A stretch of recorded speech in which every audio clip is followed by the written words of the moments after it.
Humans are not objective, efficient working machines. Even the highest performer faces times when productivity falls. We get too distracted, too confident, too comfortable. We overcommit or underprepare. And as awkward or painful as it may be, we all have times in our lives when we need to have our egos checked. Usually, hopefully, a candid pep talk comes from your friend or a family member looking out for you. But in Ben Hindman's case, that wake-up call came from the person you least want to hear it from, his boss. I think they were torn as to whether or not I was the right person for the job. After about 2 years working there, candidly, it became clear that I was not the right person for the job.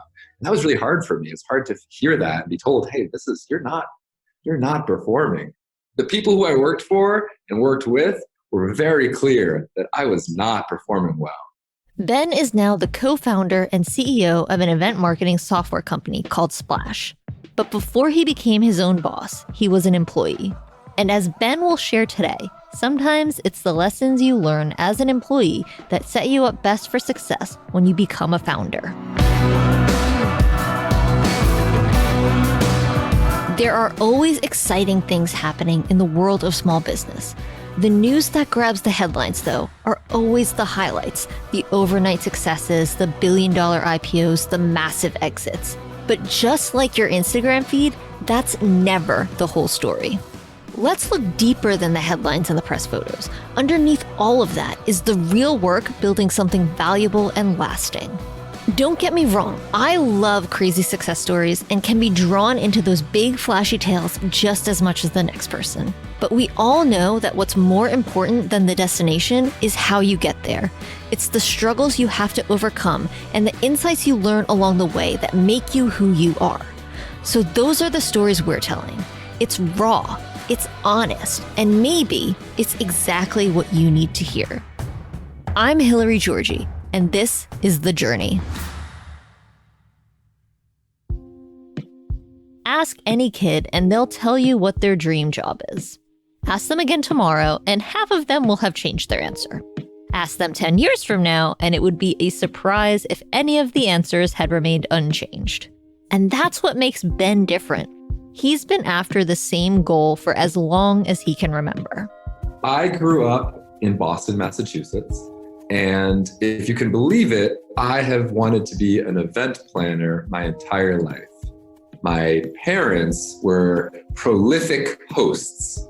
They would host all of the Passovers and the Thanksgivings and the fundraisers and the community affairs. And they made sure that they got a home that could fit many people.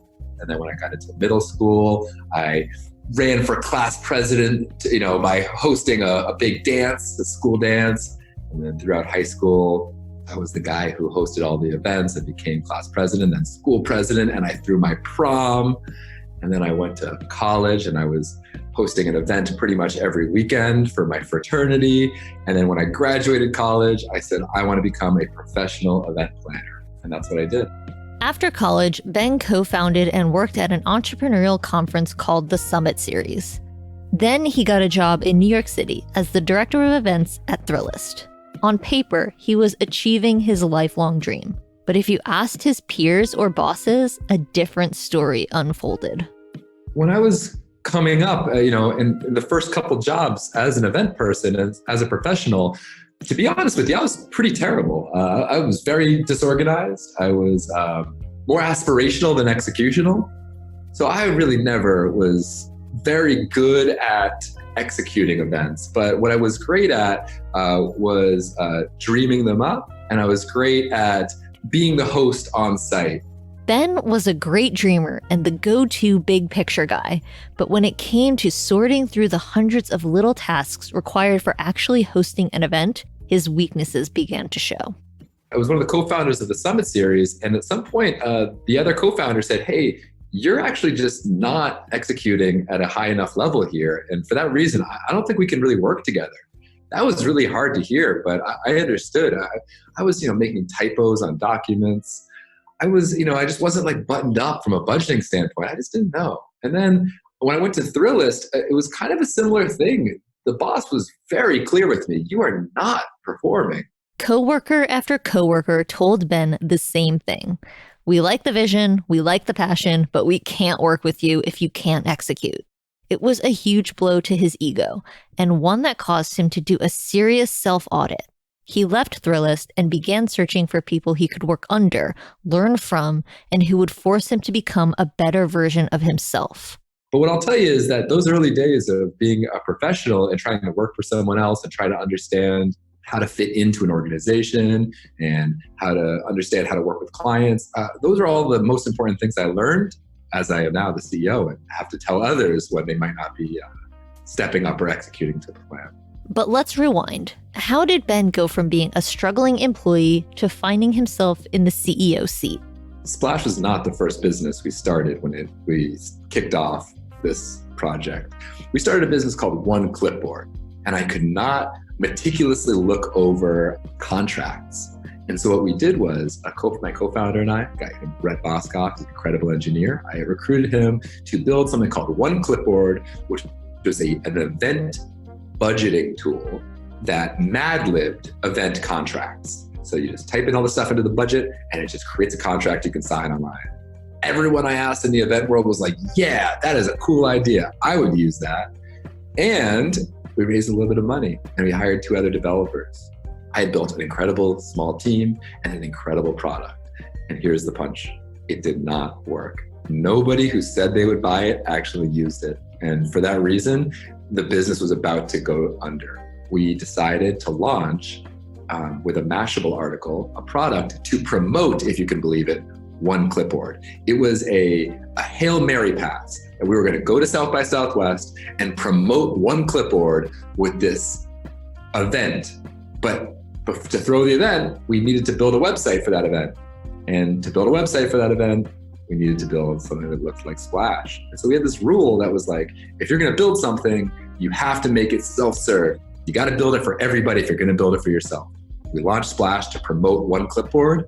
And the first day, Spotify signed up for Splash, Google signed up for Splash, and it just started growing in ways that One Clipboard never did.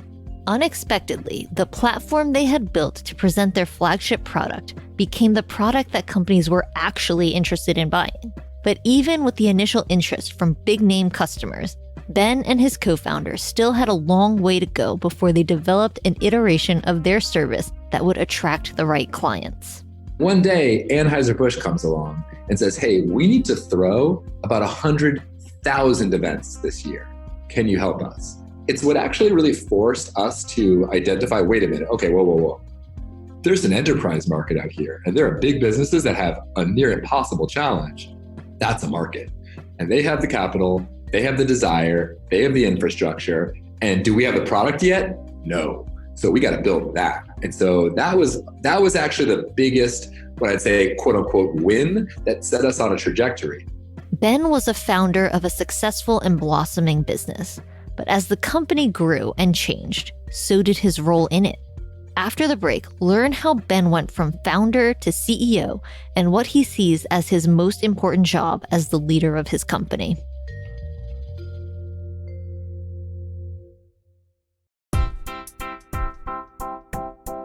It takes a lot to grow a business, but one thing's for certain. You've got to have a laser focus on the customer. That's why we use Salesforce Essentials at Mission every day. With Essentials, your small business has access to the same CRM tools driving results for some of the most successful companies on earth. Think Adidas, Amazon, T-Mobile, Toyota, Intuit, Marriott, and tens of thousands more. Track your business health by measuring sales, emails, customer satisfaction, and custom metrics. Go to essentials.salesforce.com to start your 2-week trial today.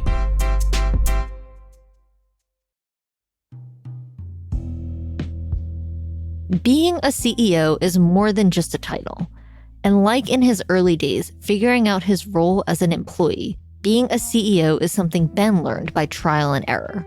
There's about 14, call it 10 core competencies that every single small team has to be doing. And what ends up happening is you end up doing a role even if you don't have a title for it. But it doesn't mean that the role isn't happening. Just because you don't have a head of people doesn't mean that somebody doesn't need to do that role as a head of people. And typically where we got stuck and where some of these bigger kind of dips in our acceleration happened was when we didn't fully acknowledge that there was a role that was happening and nobody was owning it. As somebody is growing their business, a piece of advice would be to actually make sure you have a full understanding of all the roles that are necessary for your organization. And then to say, okay, whether or not you're doing 2 roles, 3 roles, 5 roles, somebody's got to do that role. And if they're not, then that's a liability. You've got to be careful on it. So as we've kind of grown up, adding a person per role, having a fully potted executive team has been mission critical. Ben's team means everything to him.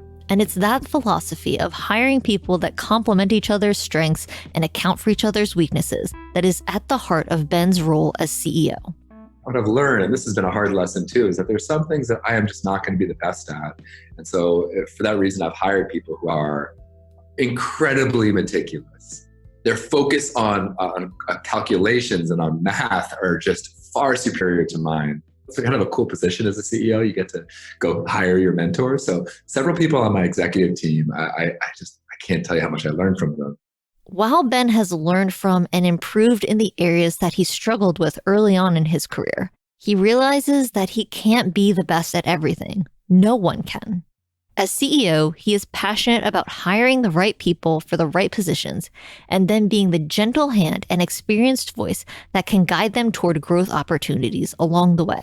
We hire really smart people, but often they're not fully baked, right? And often they're growing and they're really trying to find something new and hard to figure out as a way of growing. I see my role as to remind them of their power and then to help them see places where they can get support in their personal growth. What I try to do is I ground there and I recognize that making these people the best versions of themselves is both selfless and super selfish, right? I get the opportunity to get on their ride. And so, it's a very cool experience to be able to kind of ride the incredible careers of the people that are working with me. And it's through his office-hosted events, aka meetings, that he tries to connect their personal journey and day-to-day work obligations with the big picture vision of Splash. The way I think about it is that pretty much everyone in that meeting is kind of making a decision as to whether or not they want to sign up for the next part of the ride or whether or not they want to get off the ride every single meeting. And so it's something I really focus on is how do I make sure that I remind them of our mission, of our message, of their role in it, and of how it affects them. Over the lifetime of an organization, the CEO's obligations evolve and his or her focus shifts. But one thing stays the same no matter the stage of the company. Without a great team equipped to execute the vision, key roles will be missed and the business will fail. I think the CEO's role is to set the target, to hire great people, and to track whether or not they are actually achieving the priorities that they set for themselves. And if you're able to actually set the right targets and you're able to ask great questions through that process, I find that it gives them the rope to be creative and execute on their own.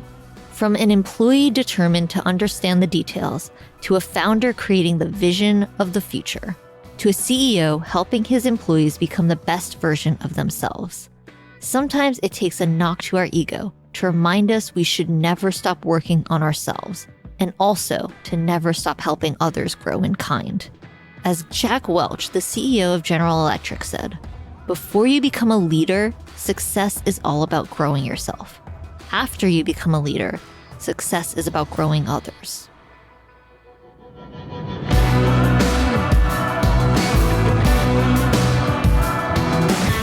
Succeeding as a startup, solo founder, or any small business is an uphill battle. It takes the right mindset and the right tools. That's why we're thrilled to partner with Salesforce Essentials to bring you the journey. Managing one podcast, let alone a whole media studio, is a challenge to say the least. But Essentials makes it easy to maintain relationships and grow our business. With Essentials, your startup has access to the same CRM driving insights and results for the most successful companies in the world. Use unrivaled Salesforce technology to track customers, sales, emails, and more. You'll know where your business is and where it's headed as you chart the path for your journey. We love using Essentials, and we know you will too. Go to essentials.salesforce.com to start your 2-week trial today.